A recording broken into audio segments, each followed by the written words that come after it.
দই কাতলা নতুন রেসিপি কি করে বানাচ্ছি দেখো। এই ভেজে নেবো একটু কড়া করে।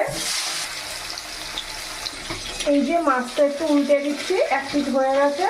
দেখো মাছটা লাল লাল ভাব এসে গেছে।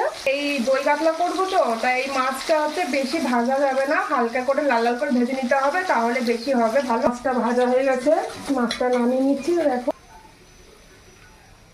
তা আমি এই তেলেই দিয়ে দিলাম জিরে ফোড়ন, এই লঙ্কা ফোড়ন,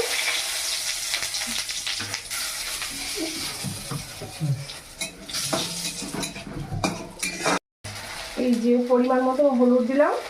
এই যে আমি একটু নাড়িয়ে নিচ্ছি এর সাথে আমি। এই যে আমার মশলাটা কষানো হয়ে গেছে, এবার এর মধ্যে আমি পোস্ত বাটা, কাজু বাদাম বাটা আর কি দেবো, টক দই বাটা একসাথে মিক্স করে নিয়েছি আমি। নিয়ে এটা আমি ঢেলে দেবো এর মধ্যে। আমি এটাতে কষিয়ে নিলাম। এই যে পরিমাণ মতন জল দিয়ে দিলাম। এই যে মাছটা এবার দিয়ে দিচ্ছি।